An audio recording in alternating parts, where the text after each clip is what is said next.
Next lecture है आपका 1.3 continue. क्या था, लास्ट लेक्चर में हम लोग डिस्कस कर रहे थे कि इरेशनल नंबर को कैसे प्रूव करना है थ्योरेटिकल वे से। तो लास्ट लेक्चर मैंने छोड़ा था कि 1/√2 इज इरेशनल प्रूव करना है। ठीक, मैंने कहा था मैं इसको नेक्स्ट लेक्चर में डिस्कस करूंगी। चलो कंटिन्यू करते हैं, वही सेम कॉन्सेप्ट लगाएंगे यहाँ भी। फर्स्टली हम लोग क्या एज्यूम करेंगे कि 1/√2 क्या है, रैशनल नंबर है।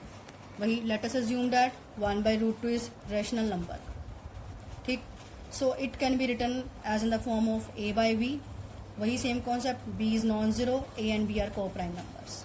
Okay, so 1/√2 is equal to a/b। Cross multiply करेंगे, हमारे पास क्या आएगा, √2 multiply a is equal to b, या यूं बोल दो √2a इक्वल टू b। इस a को हम क्या करेंगे, डिनोमिनेटर में ले जाएंगे, तो हमारे पास क्या आएगा, √2a equals to b/a। Okay, अब a और b क्या थे हमारे पास, कोई भी ऐसे नंबर इंटीजर्स थे जो को प्राइम नंबर्स थे। तो यहाँ क्या है, b/a। तो b/a भी क्या है, b और a क्या है, इंटीजर्स हैं, तो b/a भी क्या हुआ, रैशनल। अगर ये रैशनल है तो इसके अकॉर्डिंग √2 भी क्या हो गया, रैशनल। ठीक, बट हमने सबसे पहला क्वेश्चन ये किया था कल पिछले लेक्चर में कि √5 इरेशनल है और √2 भी क्या है, इरेशनल है। सो ये कॉन्ट्राडिक्शन हो गई। वट लास्ट में आप लिखेंगे what this contradicts the fact that √2 is irrational, क्योंकि √2 क्या है, इरेशनल नंबर है। ठीक, और यहाँ पे हम लिख रहे हैं रैशनल, तो उस कॉन्सेप्ट को ये क्या कर गया, कॉन्ट्राडिक्ट कर गया। तो हम लिखेंगे our assumption is not correct या आवर अजम्पशन इज रॉन्ग। क्या अजम्पशन की थी हमने कि 1/√2 क्या है, रैशनल नंबर है। सो 1/√2 is not rational, it is irrational number.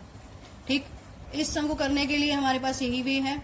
अगर हमने इसको करना है और लॉन्ग क्वेश्चंस में, तो आप लोग इसको यूं स्टार्ट करके इस तरह से √2 को इरेशनल प्रूव करके बाद में ये प्रूव कर सकते हैं। और अगर आपके पास शॉर्ट क्वेश्चन आता है तो आप इस फॉर्म में, इतना ही बहुत है आपके पास, जितना मैंने इस कॉपी पे किया हुआ है। ठीक, और अगर ये लॉन्ग आंसर्स में आता है, तो लॉन्ग क्वेश्चंस में आता है, तो वहां पे आप √2 को प्रूव करके भी दिखा सकते हैं, सफिशिएंट होगा। अगर शॉर्ट क्वेश्चंस में आता है तो इतना सफिशिएंट है। क्लियर है, कोई प्रॉब्लम है, कोई क्वेरी है तो आप पूछ सकते हैं। ठीक, नेक्स्ट कॉन्सेप्ट है प्रूव दैट 7√5 इज इरेशनल। ये भी सेम वे है जैसे मैंने पिछली बार करवाया था आपको, 3 + 2√5 इज इरेशनल। वैसे भी आप कर सकते हैं। वही अगर शॉर्ट क्वेश्चन आता है तो आप ऐसे भी कर सकते हैं। Late us assume that 7√5 is rational, मतलब ये तरीका भी है इसको प्रूव करने का। दिस मेथड इज ऑल्सो है। वही सेम कॉन्सेप्ट, अगर 7√5 आपके पास रैशनल है तो इसको आप लिख सकते हैं a/b की फॉर्म में। अगर ये a/b की फॉर्म में लिख सकते हैं तो b नॉन जीरो होगा, a और b क्या होंगे, कोई भी ऐसे इंटीजर्स जो को प्राइम नंबर्स होंगे।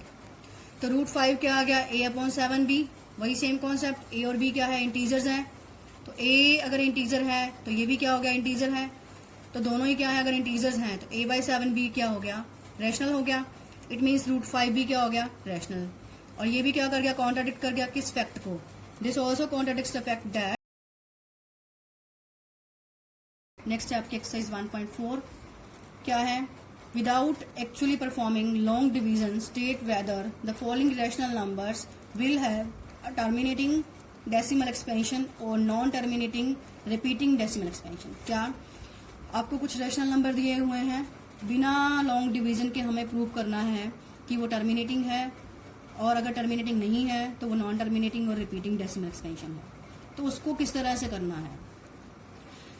अगर हमारे पास क्या है, रैशनल नंबर है, तो हमेशा टर्मिनेटिंग होने के लिए ये कॉन्सेप्ट ध्यान रखिए, जो उसका डिनोमिनेटर होगा हमेशा 2 की फॉर्म में होगा या 5 की फॉर्म में होगा या 2 और 5 की फॉर्म में होगा।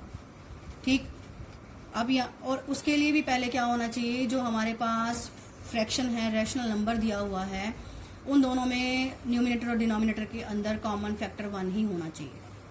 अगर कॉमन फैक्टर 1 नहीं होगा तो उस कॉन्सेप्ट को क्लियर करने में प्रॉब्लम होगी। अब यहाँ क्या है, फर्स्ट प्रॉब्लम 13/3125। ओके, 13/3125 है। डिनोमिनेटर, अब दोनों क्या है आपके पास, ऐसे नंबर हैं जिनमें कॉमन फैक्टर क्या है, 1 ही है, उसके अलावा कोई भी नहीं है। तो हम क्या करेंगे, इसके फैक्टर्स बना लेंगे प्राइम फैक्टराइजेशन फॉर्म में। मैंने बना दिए, वो क्या आए, 5 × 5 × 5 × 5 × 5। ठीक, अब देखो डिनोमिनेटर किसकी फॉर्म में है, 5 की फॉर्म में है, जस्ट ओनली 5 की फॉर्म में। मैंने अभी बताया या तो 2 हों सारे, या सारे 5 हों, या 2 और 5 दोनों हों। ओके, तो यहाँ डिनोमिनेटर क्या है जरा 5 की फॉर्म में है, तो हम इसको बोलेंगे टर्मिनेटिंग डेसिमल एक्सपेंशन। चाहे आप करके देख लीजिए लॉन्ग डिवीजन से, इसका आंसर यही आएगा। क्लियर है? नेक्स्ट है, नेक्स्ट प्रॉब्लम क्या है आपके पास 17/8। 17/8 भी ऐसा नंबर है जिनमें कॉमन फैक्टर क्या है 1 है। ओके, वही 8 के फैक्टर बनाएंगे, क्या आएगा 2 इंटू 2 इंटू 2। ठीक है, अब ये क्या है डिनोमिनेटर 2 की फॉर्म में है। ठीक, तो 17/2 पावर 3। अभी मैंने बताया है अगर डिनोमिनेटर क्या होगा 2 की फॉर्म में होगा या 5 की फॉर्म में होगा या 2 और 5 दोनों की फॉर्म में होगा, तो उसका आंसर हमेशा क्या होगा टर्मिनेटिंग डेसिमल एक्सपेंशन होगा। क्लियर है? नेक्स्ट है 6/15। अब 6/15 ऐसा नंबर है, देखो दोनों में कॉमन फैक्टर 1 नहीं है, तो फर्स्टली हम इसको सिंपलेस्ट फॉर्म में चेंज करेंगे। मैंने क्या किया 6 के फैक्टर बना लिए 3 इंटू 2, 15 के फैक्टर बना लिए 3 इंटू 5, 3 से 3 कट ऑफ हो गया। अब 2/5 क्या है, एक्चुअल में वो नंबर है रेशनल नंबर है जिसमें क्या है कॉमन फैक्टर 1 है। तो ठीक, इसका डिनोमिनेटर भी क्या है just only 5, so it is terminating decimal expansion. Next 77/210।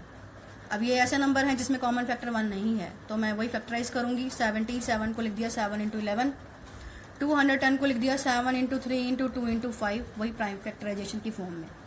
7 से 7 काट ऑफ हो गया, तो हमारे पास क्या रहा 11/3 इंटू 2 इंटू 5 वही।